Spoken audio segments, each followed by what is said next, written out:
Have you ever met someone who seems completely unshakable?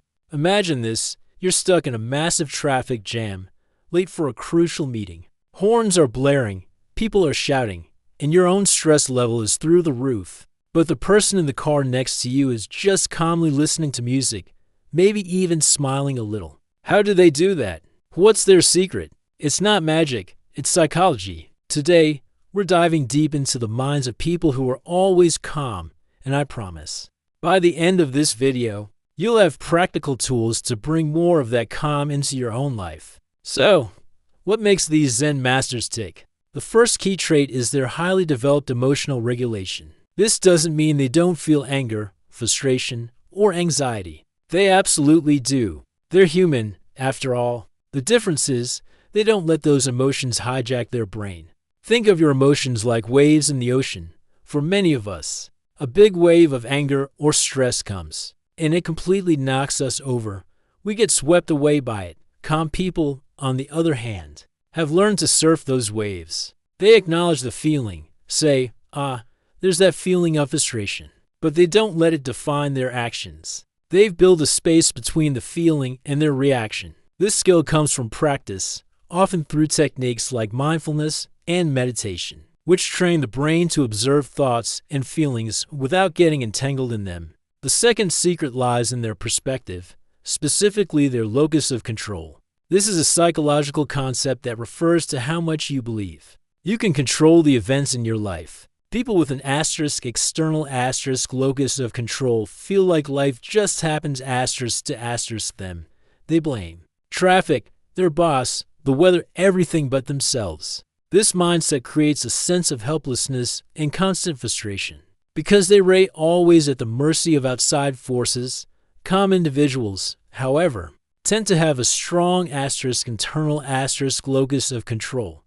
They focus on what they can influence. Stuck in traffic, they can't magically clear the road, but they can control their reaction. They can use the time to listen to a podcast, call a friend, or simply practice deep breathing. By focusing on their own choices and responses, they reclaim their power and avoid the stress that comes from trying to control them. Uncontrollable. They know the only thing they truly have power over is their own mind. Third, calm people are masters of reframing. They have a remarkable ability to change the story they tell themselves about a situation. Let's say they get passed over for a promotion. A typical reaction might be to think, I'm a failure. My boss hates me. I'll be stuck in this job forever. This narrative is a direct path to anxiety and despair. A calm person might reframe it differently. They might think, okay, this is disappointing, but what can I learn from it? What skills do I need to develop?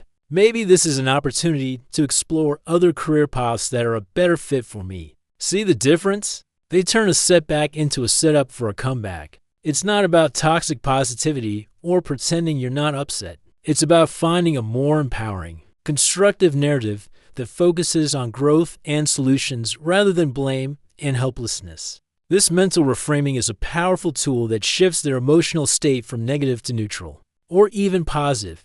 Another crucial element is their relationship with perfectionism.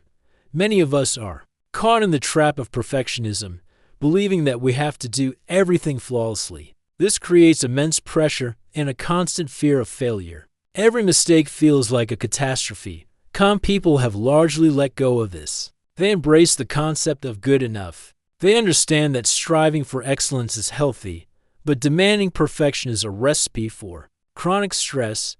They're more forgiving of themselves and others if they make a mistake. They don't see it as a reflection of their self-worth. They see it as a data point information they can use to improve next time. This acceptance of imperfection allows them to take risks, try new things, and navigate life with a sense of ease rather than a constant fear of not measuring up. So, how can you start cultivating this kind of calm? It starts with small, consistent habits. First, practice mindfulness. You don't need to sit on a cushion for an hour. Start with just 1 minute a day. Close your eyes and focus on your breath. When your mind wanders, gently bring it back. This simple exercise builds the muscle of awareness. Second, start identifying your locus of control. When you get upset, ask yourself, What part of this situation can I actually control? Shift your focus there. You can't control a flight delay, but you can control whether you spend that time fuming or reading a book. Third, challenge your own negative stories. When you catch yourself in a spiral of negative self-talk, pause and ask, is there another way to look at this? Try to find a more empowering perspective. Finally, be kinder to yourself. Let go of the need to be perfect. Celebrate your efforts, not just the outcomes. Remember, becoming a calmer person isn't about changing who you are. It's about learning new skills and changing your relationship with your own thoughts and emotions. It's a journey, not a destination. The people you admire for their calm weren't born that way. They've likely been practicing these techniques, consciously or unconsciously, for years. The good news is, you can start today. By incorporating these psychological shifts into your daily life, you can learn to surf the waves of life instead of being swept away by them. You can become that person in traffic who, instead of laying on the horn, is just enjoying the music. Thank you so much for watching. If this video helped you, please give it a thumbs up and subscribe for more content on psychology and self-improvement. Let me know in the comments which of these tips you're going to try first. See you in the next one.